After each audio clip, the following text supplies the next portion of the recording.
Assalamualaikum warahmatullahi wabarakatuh. Kami dari kelompok 8 akan menjelaskan tentang analisis leksikal. Di sini perkenalan dulu. Yang pertama ada Zikri. Zikri. Nama saya Zikri Dimas, NPM saya 12 11 8 13 8. Selanjutnya, saya adalah Nofar Mutakin, NPM-nya adalah 13 11 89 46.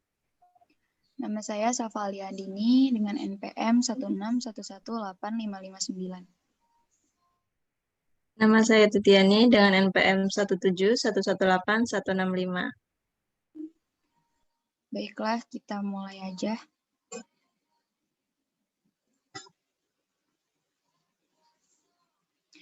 Analisis leksikal. Analisis leksikal merupakan antarmuka antara kode program sumber dan analisis sintaktik parser. Scanner melakukan pemeriksaan karakter per karakter pada teks masukan, memecah sumber program menjadi bagian-bagian disebut token. Analisis leksikal atau scanner bertugas mengidentifikasi semua besaran pembangun bahasa leksikal yang ada pada kode sumber atau source code. Scanner bertugas sebelum proses sintak analyzer dan intermediate kode dilakukan di mana tugas analisis leksikal ini mendekomposisi program sumber menjadi bagian-bagian yang kecil. Scanner bekerja berdasarkan prinsip mesin finite state automata atau FSA. Diagram keadaan dapat digunakan untuk membantu mengkonstruksi scanner. Besaran pembangun bahasa leksikal meliputi yang pertama ada identifier. Identifier atau pengenal dapat berupa ada kata tercadang atau kata kunci reserve word yang telah didefinisikan oleh bahasa pemrograman. Yang kedua, ada kata yang dideklarasikan sendiri oleh pemakai si pembuat program disebut dengan variabel. Setelah itu, yang kedua ada nilai konstanta. Nilai konstanta di sini berupa integer, real, boolean, karakter, string, dan sebagainya. Melalui contoh berikut ini, bedakan antara nilai atau isi dengan variabel yang digunakan untuk menyimpannya. Yang ketiga, ada operator dan delimiter. Operator di sini terbagi menjadi dua jenis, yaitu ada operator aritmatika dan operator logika. Delimiter di sini berguna sebagai pemisah atau pembatas. Dua aspek penting pembuatan analisis leksikal adalah yang pertama, menentukan token-token bahasa, dan yang kedua, mengenali token-token bahasa dari pemrograman tersebut. Token-token dihasilkan dengan cara memisahkan program sumber tersebut, dilewatkan ke parser. Scanner juga harus dapat mengidentifikasi token secara lengkap dan membedakan keyword dan identifier. Untuk itu, scanner memerlukan tabel simbol. Scanner memasukkan identifier ke tabel simbol, memasukkan konstanta literal dan numerik ke tabel simbol sendiri setelah konversi menjadi bentuk internal.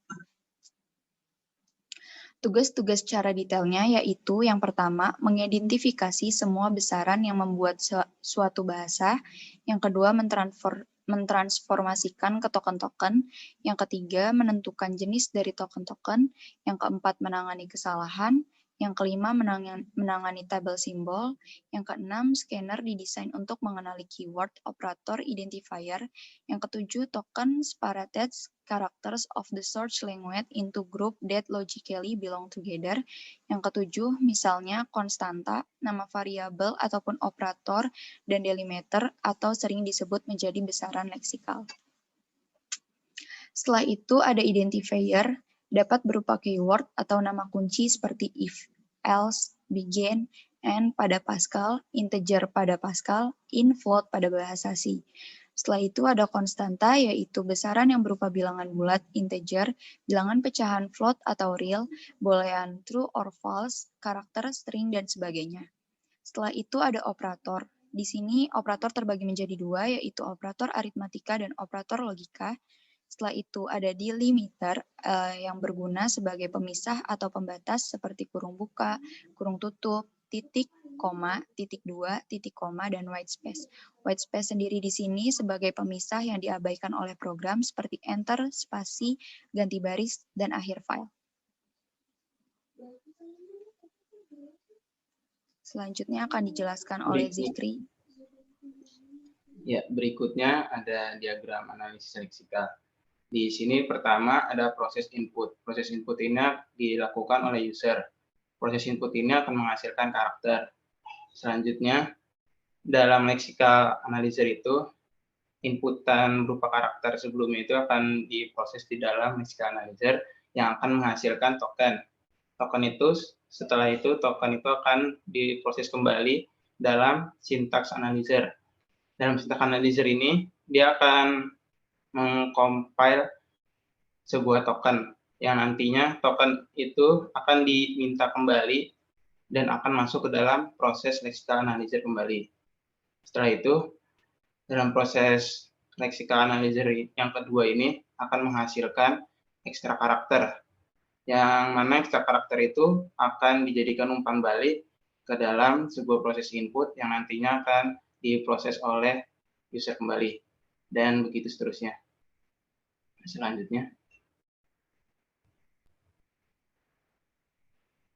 Selanjutnya di sini ada spesifikasi token, string, dan language. Alphabet class adalah suatu himpunan terbatas dari simbol-simbol. Contoh simbol, huruf-huruf, dan karakter-karakter.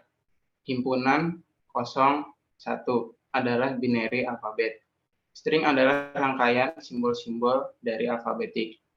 Panjang string S ditulis dengan mutlak S adalah banyaknya simbol dalam string S. Misalnya, S memiliki anggota A, B, dan C, maka panjang string S adalah 3.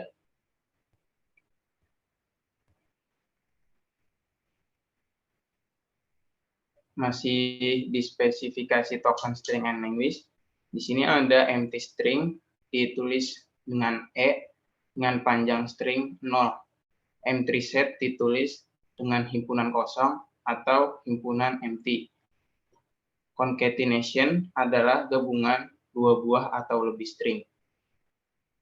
Contoh, X memiliki nilai dog dan Y memiliki nilai house, maka concatenation X dan Y adalah dog house.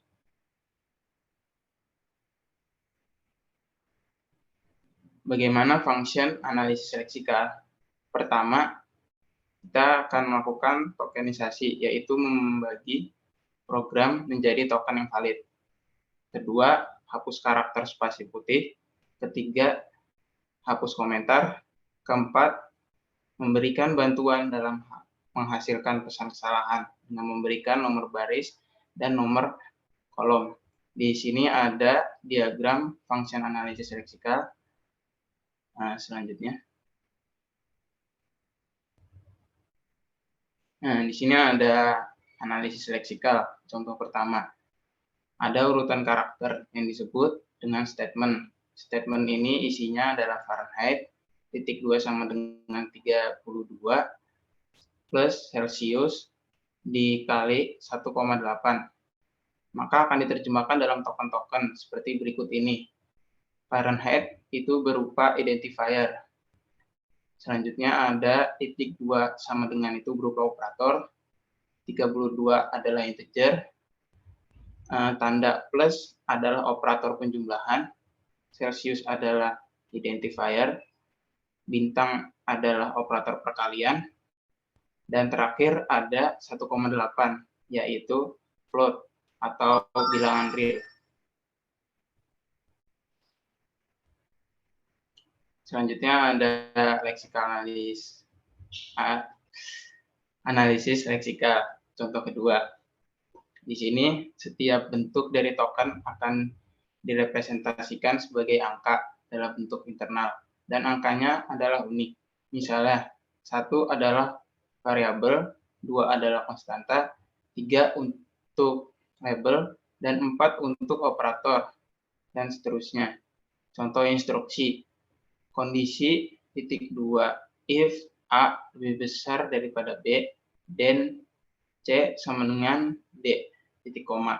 Maka scanner akan mentransformasikan ke dalam token-token sebagai berikut.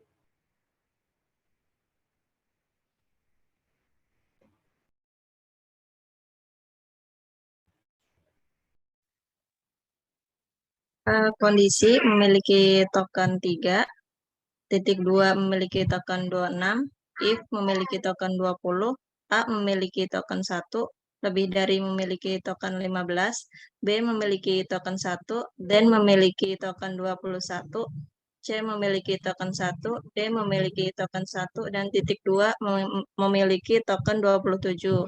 Token-token ini sebagai inputan untuk syntax analyzer. Token-token ini bisa berbentuk pasangan item, di mana item pertama menunjukkan alamat atau lokasi dari token pada tabel simbol. Item kedua adalah representasi internal dari token. Semua token direpresentasikan dengan informasi yang panjangnya tetap atau konstan. Suatu alamat, address atau poin, dan sebuah integer atau bilangan bulat.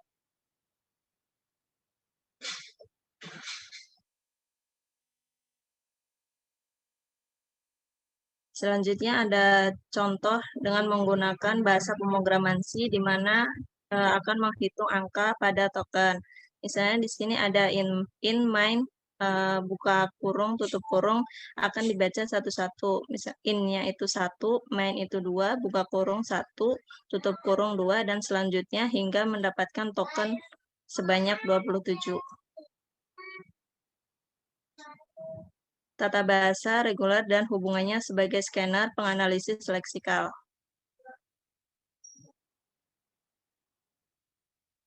Dalam suatu kompilator, ekspresi reguler bisa diaplikasikan untuk melakukan analisis leksikal. Source code dipindai dan mengidentifikasi unit-unit leksikal yang dikenal dalam program. Unit leksikal tersebut dinamakan token. Token-token pada bahasa pemrograman dinyatakan sebagai ekspresi reguler dan menghasilkan deterministic finite automata atau DFA yang mengenali token mana yang muncul berikutnya pada input.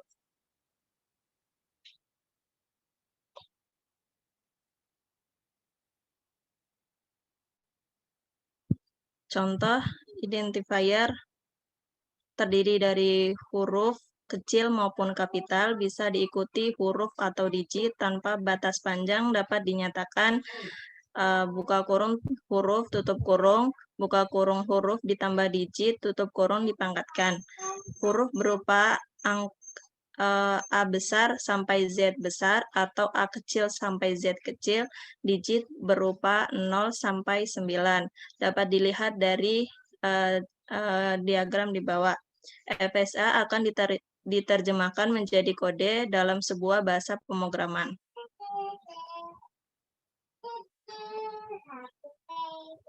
Contoh berikutnya, automata untuk mengenali keyword then. Automata memerlukan 5 state, masing-masing melambangkan posisi-posisi berbeda pada kata then.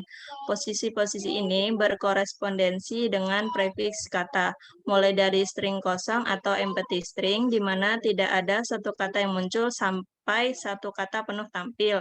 Misalnya di sini dimulainya dari T, kemudian membaca T, dimasukkan H, kemudian membaca TH, dimasukkan E, kemudian membaca THE, kemudian dimasukkan N, kemudian membaca then. State awal berkoresponden dengan string kosong. Setiap state mengalami transisi pada huruf berikutnya dari kata then berkorespondensi dengan prefix berikutnya. Baik, untuk selanjutnya adalah automata hingga. Automata hingga didefinisikan sebagai pasangan 5 tuple, yaitu K, VT, M, S, dan Z.